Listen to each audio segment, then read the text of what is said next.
పాకిల్ దు ఇతని వల్ల హీరో తల్లిని నానమ్మని పోగొట్టుకుంటాడు. వాళ్ళని చంపినందుకు పగ తీర్చుకోవాలి అనుకుని మళ్ళీ తండ్రిని చంపుకుంటాడు. తాతయ్య ఇప్పుడు కోమాలో ఉంటాడు. అతని ఒక్కగానొక్క ఫ్రెండ్ శమాన్ని కూడా పోగొట్టుకుంటాడు. మాథ్యూ కూడా పాకిల్ దు వల్లే పేరెంట్స్ ని పోగొట్టుకుని అన్నని దూరం చేసుకుంటాడు. హీరోయిన్ కాంగ్ అమ్మ ఆ పాకిల్ దు పట్టిన చాయ్ చేతిలోనే చనిపోతుంది. ఈ 3 కుటుంబాలు ఆ రోజు అక్కడే ఉండడానికి ఏదైనా రీజన్ ఉందా? వీళ్ళందరి చావు వెనుక ఏదైనా మర్మం ఉందా? తెలుసుకుందాం రండి. ఈ వీడియోలో వచ్చే షాక్ తో మీ మత్తిపోయే ఛాన్స్ ఉంది, జాగ్రత్త. మీరు నయం 3 days లో తెలుసుకున్నారు. నేను 3 months పాటు ఈ సీరియల్ చూసిన తర్వాత నాకు తగిలిన షాక్ ఇది. అంత ఆషామాషిగా ఉండదు. హాయ్, హలో, నమస్తే. కాఫీ లాంటి సినిమాకి స్వాగతం. మనం గెస్ట్ ఫైనల్ పార్ట్ డిస్కస్ చేసుకుంటున్నాం. మాథ్యూ హీరోని అనుమానించేసరికి అసలు పాకిల్ దు ఎక్కడున్నాడో తెలుసుకోవడానికి హీరో ఇంటికి వెళ్తాడు. శమాన్ అక్కడే చనిపోతాడు. కానీ అతని బాడీ మాత్రం దొరకదు. ఇక మాథ్యూకి ఆ ఫాదర్ మీద డౌట్ వచ్చి వెళ్లి అతని రూమ్ మొత్తం వెతుకుతాడు. అక్కడున్న బైబిల్ మొత్తం నల్లగా మార్చేసి ఉంటాడు ఆ ఫాదర్. బైబిల్ ని ఇలా చేశాడు అంటే అతనిలో దయ్యం ఉంది అని కన్ఫర్మ్ అయిపోతుంది మాథ్యూకి. నెక్స్ట్ డే ఫాదర్ అరేంజ్ చేసిన ఓ మాస్ ప్రేయర్ కి వెళ్తారు. అక్కడ అందరిలానే ప్రేయర్స్ చేస్తూ ఉంటాడు ఫాదర్. కానీ బైబిల్ వాక్యాలనే తప్పుగా చదువుతూ ఉంటాడు. చీకటి నుండి వెలుతుల్లోకి వస్తారు అన్న చోట చీకటి మిమ్మల్ని పూర్తిగా కమ్మేస్తుంది అని ప్రేయర్ చేస్తూ ఉంటాడు. ఒక రకంగా దేవుణ్ణి కాకుండా సాతాన్ని ప్రే చేస్తూ ఉంటాడు ఆ ఫాదర్. అందరికీ వైన్ ఇచ్చినా అతను మాత్రం వాటరే తాగుతాడు. ఇక పాకిల్ దు అతని ఆవహించింది అని కన్ఫర్మ్ అయిపోతుంది మాథ్యూకి. అతని పేరెంట్స్ చనిపోయి అతను ఒంటరైనప్పుడు అందరూ అతని అన్నని హంతకుడు అని ఏడిపిస్తున్నప్పుడు ఈ ఫాదర్ ఒక్కడే మాథ్యూ పక్కన ఉండి అతనికి సపోర్ట్ చేస్తాడు. ఇప్పుడు అతను భూతం. అతని వల్లనే ఇన్ని కుటుంబాలు నాశనమయ్యాయి అంటే అస్సలు తట్టుకోలేకపోతాడు మాథ్యూ.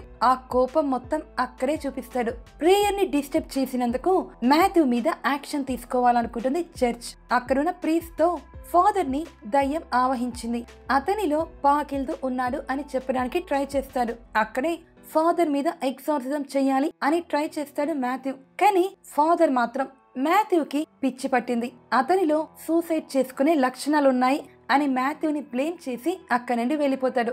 మాథ్యూ మాటలు వాళ్ళు పూర్తిగా నమ్మి ఇతని మీద యాక్షన్ తీసుకునే ముందే కంప్లీట్ గా చర్చ్ నుండే బయటకు వచ్చేస్తాడు. వచ్చే ముందట మాథ్యూని మరో విషయంలో ఇరికించి మరీ వస్తాడు. చర్చ్ ఎగ్జార్సిజం చెయ్యొద్దు అని చెప్పిన తర్వాత కూడా మాథ్యూ ఆ పాప మీద హీరోయిన్ పార్ట్నర్ మీద ఎగ్జార్సిజం చేస్తాడు కదా. ఇప్పుడు ఆ విషయమే చర్చ్ కి చెప్తాడు ఈ ఫాదర్. దాంతో మాథ్యూ మీద డిసిప్లినరీ యాక్షన్ తీసుకోవాలి అనుకుంటుంది చర్చ్. అతను తప్పు చేశాడా లేదా అని తెలుసుకునేంత వరకు అతన్ని ఎటూ వెళ్ళనీయకుండా ఓ రూమ్ లో లాక్ చేస్తారు. ఒక రకంగా మాథ్యూకి అది జైలే. ఇక హీరో హీరోయిన్ ఇద్దరు ఫాదర్ ని పట్టుకోవాలి అనుకుంటారు. ఫాదర్ చర్చ్ నుండి వచ్చేటప్పుడు నేను హాస్పిటల్లో జాయిన్ అవుతున్నాను అని చెప్పి బయటకు వస్తాడు. అందుకే ప్రతి హాస్పిటల్ తిరిగి అతని కోసం వెతుకుతారు వాళ్ళు. కానీ అతను ఎక్కడా ఉండడు. ఫాదర్ ఎక్కడున్నా ఆ పొలిటీషియన్ ని ఖచ్చితంగా కలుస్తాడు అని ఆమె ప్రోగ్రామ్ కి వెళ్తుంది హీరోయిన్. అక్కడ కిమ్ అనే ఒక ఆమె ఈ పొలిటీషియన్ కి అగేన్స్ట్ గా ప్రొటెస్ట్ చేయడం చూస్తుంది. వెళ్లి ఆమెని కలుసుకొని అసలు విషయం ఏంటో చెప్పమంటుంది హీరోయిన్. ఆ father hands of sharing organization start చేసినప్పుడు అందులో జాయిన్ అయ్యి ఈ కిమ్ అందరికీ సేవ చేయాలి అనుకుంటుంది. స్టార్టింగ్ లో ఆ ఆర్గనైజేషన్ ట్రూగానే అందరికీ సాయం చేసేది. కానీ ఈ పొలిటీషియన్ అందులోకి ఎంటర్ అయినప్పటి నుండి అది పాడైపోతుంది. ఆ ఆర్గనైజేషన్ కి దాతలు ఇచ్చే మనీని ఆమె పొలిటికల్ నీడ్స్ కోసం ఉపయోగించుకుంటూ ఉంటుంది. ఆ మనీని యూజ్ చేసి ఎలక్షన్స్ లో గెలుస్తుంది. ఆ ఫాదర్ కూడా ఈమె ఏం చెబితే అది వింటూ ఉంటాడు. అసలు ఈమెకి ఎదురే చెప్పడు. దాంతో ఆ పొలిటీషియన్ ఇంకా రెచ్చిపోతూ ఉంటుంది. ఆమెని బయటకు పంపితే తప్ప ఈ ఆర్గనైజేషన్ బాగుపడదని ఆమెకి అగేన్స్ట్ గా అన్ని ఎవిడెన్సెస్ కలెక్ట్ చేసుకుని పెట్టుకుని ఉంటుంది ఈ కిమ్. ఇవన్నీ హీరోయిన్ కి చూపిస్తుంది. మనీ ఎంబెజిల్మెంట్ కింద పొలిటీషియన్ ని లోపలేసే ఒక్క ఛాన్స్ దొరుకుతుంది హీరోయిన్ కి. ఆ ఫైల్స్ అన్ని తీసుకుని ఆమెని పోలీస్ స్టేషన్ కి రమ్మంటుంది. కానీ ఆ కిమ్ హీరోయిన్ ని కలిసిన న్యూస్ అప్పటికప్పుడు ఆ పొలిటీషియన్ కి అందుతుంది. కిమ్ వెళ్లి పోలీస్ కంప్లైంట్ ఇవ్వకముందే ఆమెని కలుసుకొని ఎలాగోలా కన్విన్స్ చేసుకుందాం అనుకొని కిమ్ ఇంటికి వస్తుంది ఆ పొలిటీషియన్. ఆమెకి కొంత మనీ ఇచ్చి ఆమె నోరు మూయించాలి అని ట్రై చేస్తుంది. కానీ కిమ్ కి కావాల్సింది మనీ కాదు. ఆ ఆర్గనైజేషన్ ఇలాంటి పొలిటీషియన్స్ కోసం కాకుండా పూర్ పీపుల్ కోసం పనిచేయడం. ఎంత చెప్పినా ఆమె మాట వినకపోయేసరికి ఆవేశంలో ఆమెని కొట్టి చంపేస్తుంది ఈ పొలిటీషియన్. చంపగానే మళ్ళీ ఫాదర్ కే కాల్ చేస్తుంది. 20 సంవత్సరాల క్రితం సాంగ్ అనే అమ్మాయిని చంపినప్పుడు కూడా ఈ ఫాదర్ కే కాల్ చేసి రమ్మంటుంది ఈమె. అప్పుడు ఇతనే వచ్చి సాంగ్ బాడీని తీసుకుని వెళ్లి పూడ్చిపెడతాడు. ఆ టైంలోనే చాయ్ ని మళ్ళీ కలుసుకుంటాడు. అప్పుడే చాయ్ లో ఉన్న పాకిల్తో ఇతని లోపలికి షిఫ్ట్ అయిపోతుంది. ఇప్పుడు ఈ పొలిటీషియన్ కాల్ చేసిన టైంలో ఆ ఫాదర్ హీరో తాతయ్యని చంపబోతూ ఉంటాడు. ఆమె ఫోన్ వల్ల అతన్ని చంపడం ఆపి ఆ కిమ్ ఇంటికి వచ్చి ఆమె శవాన్ని మాయం చేస్తాడు. ఎంతసేపటికి కిమ్ స్టేషన్ కి రాకపోయేసరికి ఆమె ఇంటికే వచ్చేస్తుంది హీరోయిన్. కానీ కిమ్ ఇంట్లో ఉండదు. ఆ కిమ్ పొలిటీషియన్ తో మాట్లాడినప్పుడల్లా రికార్డ్ చేస్తూ ఉంటుంది కదా, ఇప్పుడు ఆ రికార్డింగ్ నే వింటుంది హీరోయిన్. అందులో పొలిటీషియన్ ఆమెని తిట్టి కొట్టి చంపడం అన్ని రికార్డ్ అయిపోయి ఉంటాయి. వెంటనే ఆ పొలిటీషియన్ ని అరెస్ట్ చేద్దాం అంటుంది హీరోయిన్. కానీ ఆమె బాడీ దొరకందే మర్డర్ కేస్ ఫైల్ చేయలేరు. అందులోనూ వీళ్ళు కేస్ ఫైల్ చేయబోయేది పవర్ లో ఉన్న పొలిటీషియన్ మీద. అందుకే ఫస్ట్ కిమ్ బాడీని వెతకండి, ఆ తర్వాతే అరెస్ట్ వారెంట్ ఇష్యూ చేద్దాం అంటాడు హీరోయిన్ సీనియర్.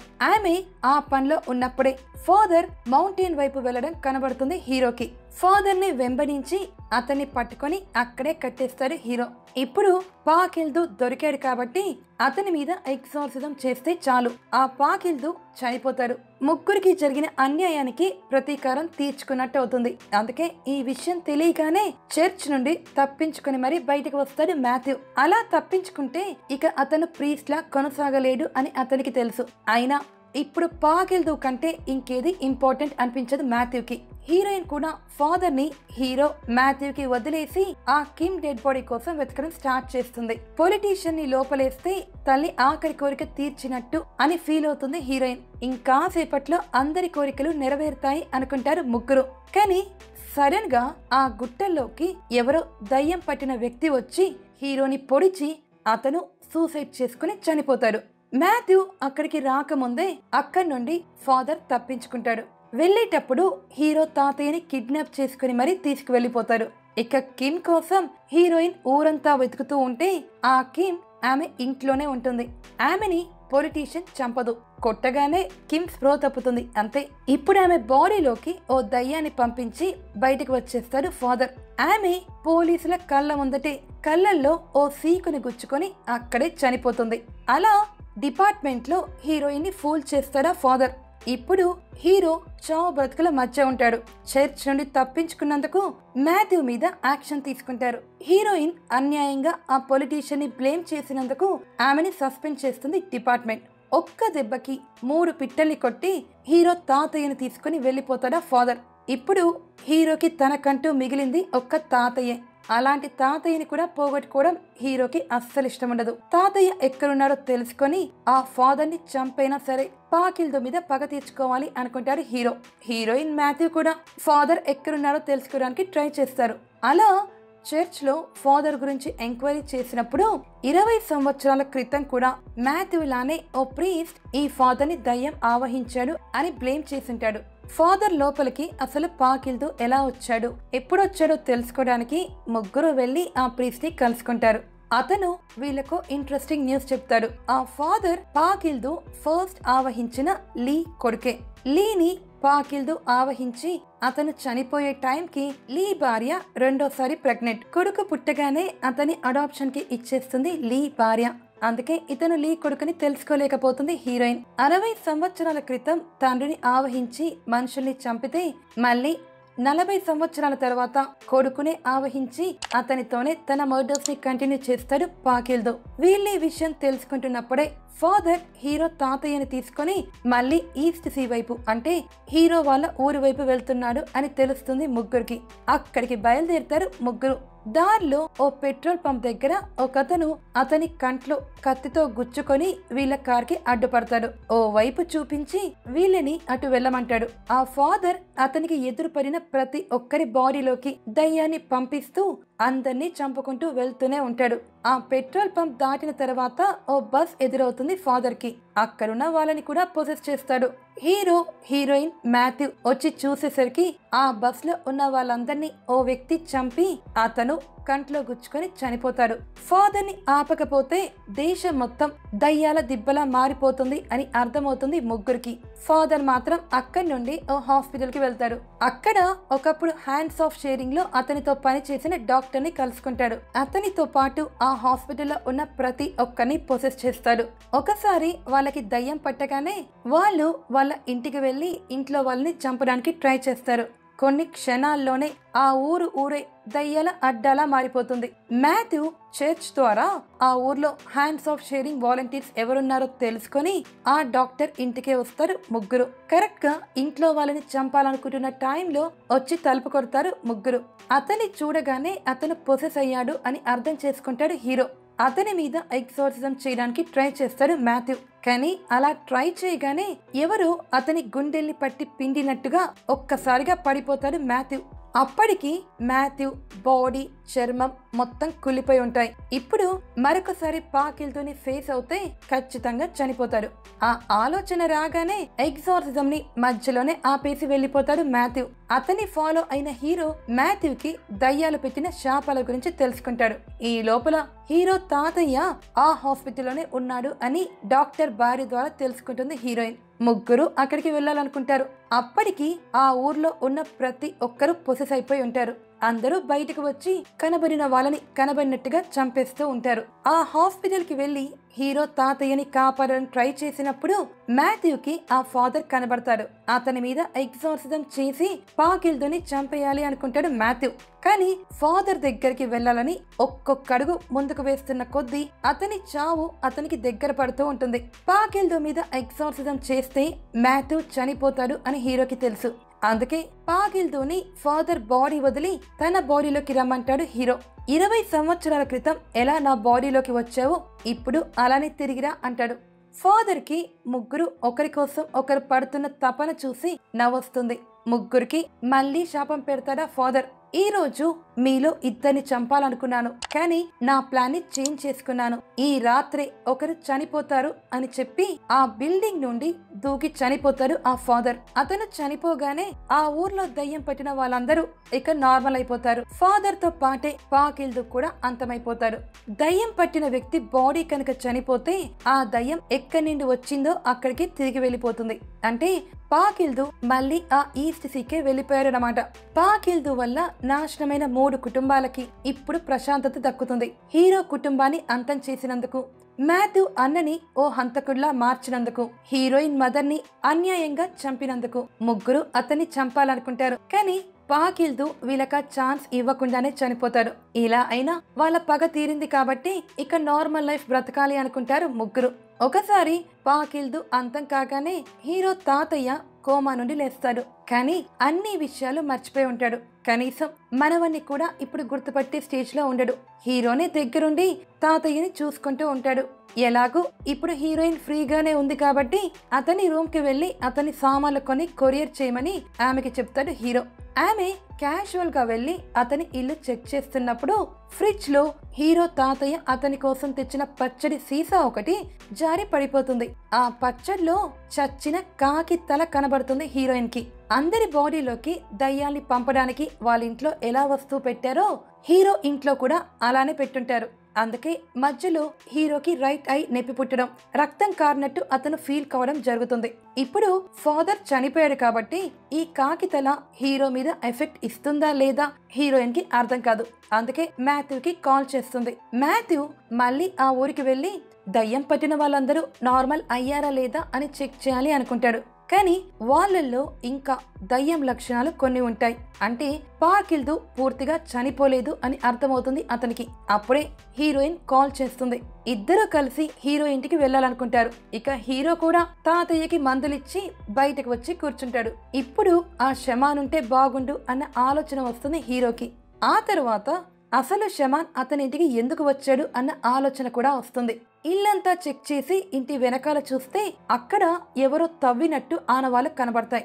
వెంటనే అక్కడ తవ్వుతాడు హీరో. లోపల పాకిల్దు మమ్మీ కనబడుతుంది హీరోకి.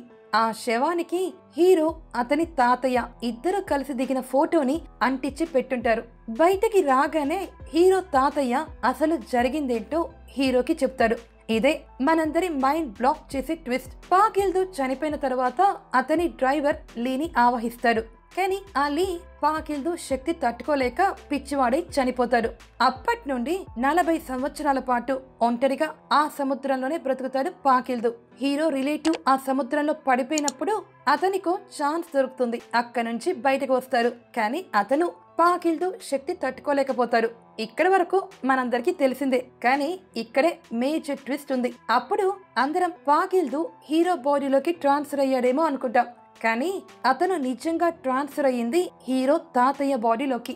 హీరోకి ఆత్మలని డైరెక్ట్ గా చూసే శక్తి ఉంటుంది కదా, అందుకే తాతయ్య బాడీలో ఉన్న దయ్యాన్ని అతను ఫీల్ కాగలుగుతాడు. నిజంగా హీరో బాడీలో అసలు పాకిల్దు ఉండడు. తాతకి కన్ను కనబడకపోయేసరికి అది అతనికి కనబడట్లేదేమో అని హీరో ఫీల్ అవుతాడు. అంతే. హీరో ఇంట్లో ఉన్న వాళ్ళందరూ హీరో సిక్ అయ్యాడేమో అనుకుని అతని మీద కాన్సన్ట్రేట్ చేస్తారు. ఈ లోపల తాతయ్య బాడీని కంప్లీట్ గా ఆక్రమించుకుంటాడు పాకిల్దు. ఆ నైట్ హీరో తప్పిపోయాడని హీరో మదర్ బయటకు వస్తుంది కదా, అప్పుడే ఈ తాతయ్య పాకిల్దు శవం ఉన్న ప్లేస్ ని తవ్వుతూ ఉంటాడు.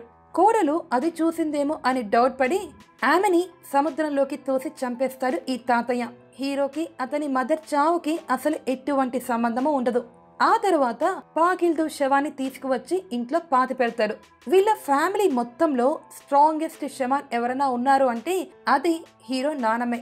ఆమె భర్తలో ఉన్న దయ్యాన్ని ఈజీగా పసిగడుతుంది. అందుకే ఆమెని చంపి చెట్టుకు వేలాడదీస్తాడు. కానీ ఇవన్నీ హీరో చూస్తాడు. అంతేకాదు, హీరోకి అతని తాతయ్యని చూసినప్పుడల్లా అక్కడ అతనికి తాతయ్య కాకుండా పాకిల్దునే కనబడుతూ ఉంటాడు. అందుకే ఆ మంత్రగత్తెని తీసుకువచ్చి సప్రెషన్ రిచువల్ చేయిస్తాడు తాతయ్య.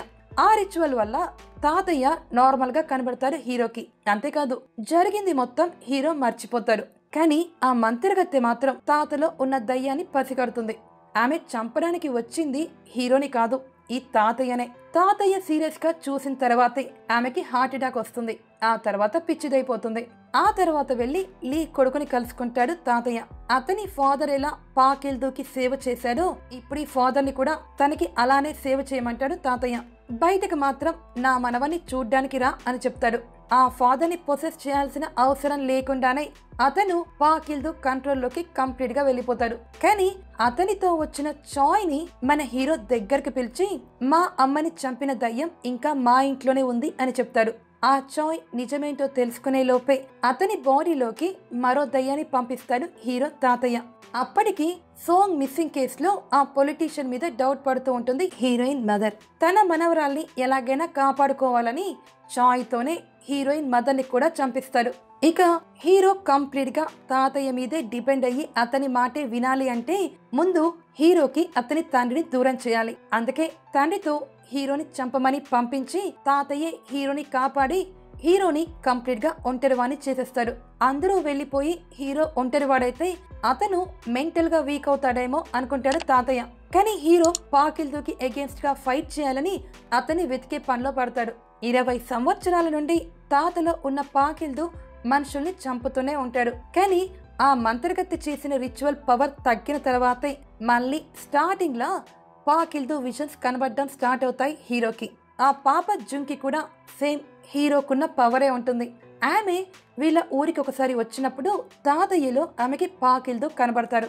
ఆమె నిజం ఎవరికైనా చెప్పే లోపే ఆమెని పొసెస్ చేసి చంపేయాలి అనుకుంటాడు. కానీ మాథ్యూ ఆమెని కాపాడతాడు. ఆ తర్వాత తండ్రికి అసలైన పాకిల్దు ఈ తాతయ్య అని తెలియగానే అతన్ని చంపేస్తాడు. హీరో ఎక్కడికెళ్ళినా చావులే సృష్టిస్తాడు తాతయ్య. ఆ రోజు కూడా హీరోయిన్ ని మాథ్యూని చంపేయాలనే ట్రై చేస్తాడు. కానీ మాథ్యూ చనిపోవడం ఆ ఫాదర్ కి ఇష్టం ఉండదు. మాథ్యూని కాపాడాలని ఆ ఫాదరే సూసైడ్ చేసుకుని చనిపోతాడు. ఇవన్నీ ఎందుకు చేశాడు అంటే హీరో బాడీ పాకిల్దుకి కావాలి. హీరోలో ఎవ్వరికి లేనంత సైకిక్ పవర్ ఉంటుంది. అందుకే చిన్నప్పటి నుండి అతని బాడీలోకి ట్రాన్స్ఫర్ కావాలి అనుకుంటూ ఉంటాడు పాకిల్దు. కానీ అతని స్ట్రాంగ్ విల్ పాకిల్దుని ఎంటర్ కానివ్వదు. ఎప్పుడైతే తండ్రి చనిపోతాడో తాత కోమాలోకి వెళ్ళిపోతాడో అప్పటి నుండి కాస్త బ్రేక్ కావడం స్టార్ట్ అవుతాడు హీరో. ఒకసారి పాకిల్దు హీరో బాడీలోకి ఎంటర్ అవుతే ఇక అతనికి తిరిగే ఉండదు. దీనికి అడిషనల్ గా ఆ పొలిటీషియన్ ప్రెసిడెంట్ కూడా అవుతే దేశం మొత్తం పాకిల్దు కాళ్ళ దగ్గర ఉంటుంది. దీనికోసమే 20 సంవత్సరాల నుండి ప్లాన్ వేస్తూ ఉంటాడు పాకిల్దు. ఇవన్నీ హీరోకి చెప్పి ఇప్పుడు తాతయ్యని కూడా చంపాలని ట్రై చేస్తాడు. కానీ తాతయ్యని బ్రతికించుకోవడం కోసం హీరో పాకిల్దుని అతని బాడీలోకి ఇన్వైట్ చేస్తాడు. మాథ్యూ హీరో ఇంటికి వచ్చే టైంకే పాకిల్దు హీరో బాడీలోకి ఎంటర్ అయిపోయి ఉంటుంది. కానీ హీరో పాకిల్దుని అతని బాడీలోకి ఇన్వైట్ చేసింది దానికి లొంగిపోవడానికి కాదు. షమాన్ చనిపోకముందు పాకిల్దుని ఎలా అంతం చేయాలో ఓ మెథడ్ చెప్పుంటాడు. దాని ప్రకారం హీరో బాడీలోకి పాకిల్దుని ఆహ్వానించి అతని బాడీలోనే అది లాక్ అయిపోయేటట్టు అతని బాడీ మొత్తం మంత్రాలు చెక్కుకుంటాడు హీరో. ఇప్పుడు హీరో కనుక చనిపోతే అతనితో పాటు పాకిల్దు కూడా చనిపోతారు. కానీ హీరో చావకుండా అతన్ని కాపాడడానికి మాథ్యూ అతని మీద ఎగ్జార్సిజం చేయడానికి ట్రై చేస్తాడు. ముగ్గురు ఆ దయ్యం శాపం పెట్టినట్టే ఒకరితో ఒకరు ఫైట్ చేసుకుంటారు. హీరో బాడీని పాకిల్దు కంప్లీట్ గా ఆక్రమించుకోగానే అప్పటి వరకు పాకిల్దు ఆవహించిన వాళ్ళందరికీ మళ్ళీ దయ్యం పడుతుంది. పాకిల్దు పవర్ ఎనామస్ గా ఇంక్రీజ్ అవుతుంది. హీరో ఒకసారి నార్మల్ కాగానే ఎలాగైనా పాకిల్దుని ఓడించాలని అతని కంట్లో కత్తితో పొడుచుకొని సముద్రంలో మునిగిపోతాడు. హీరోని కాపాడడానికి మాథ్యూ కూడా లోపలికి వెళ్ళి హీరో చేతికి క్రాస్ ని చుట్టి ప్రేయర్స్ చేస్తూనే ఉంటాడు. హీరోని కాకపోయినా కనీసం మాథ్యూనైనా కాపాడాలని అతన్ని బయటకు లాగుతుంది హీరోయిన్. హీరో మాత్రం అక్కడే మునిగి చనిపోతాడు. హీరోతో పాటు పాకిల్దు కూడా చనిపోతాడు. అలా ఓ సంవత్సరం గడిచిపోతుంది. హీరో తాతయ్య బాధ్యత ఈ ఇద్దరే తీసుకుంటారు. హీరో సంవత్సరీకం నాడు వాళ్ళ ఊరికి వెళ్ళినప్పుడు హీరో తాతయ్య కోసం ఎవరో పంపిన బట్టలు సామాన్లు చూస్తారు ఇద్దరు. ఆ కొరియర్ దగ్గరికి వెళ్లి అడ్రస్ పట్టుకుని అక్కడికి వెళ్తే అక్కడ హీరో కనబడతాడు వీళ్ళకి. మాథ్యూ చేసిన ప్రేయర్స్ సక్సెస్ అవుతాయి. పాకిల్దు వెళ్ళిపోతాడు. హీరో బ్రతుకుతాడు. కానీ అతను కంప్లీట్ గా వెళ్ళిపోయాడా లేదా అని కన్ఫర్మ్ అయ్యేంత వరకు అందరికీ దూరంగా ఉండాలనుకుంటాడు హీరో. ఇప్పుడు ముగ్గురు ఫ్రెండ్స్ మళ్ళీ కలుస్తారు. ఫైనల్ గా మనిషిలో జాలి మానవత్వం లేనంత వరకు ఇలాంటి పాకిల్దులు తిరిగి వస్తూనే ఉంటారు అన్న నోట్తో ఈ డ్రామా ముగుస్తుంది. ఇది గెస్ట్ కంప్లీట్ స్టోరీ. మరో వీడియోతో నేను మిమ్మల్ని మళ్ళీ కలుస్తాను. అప్పటి వరకు బాయ్.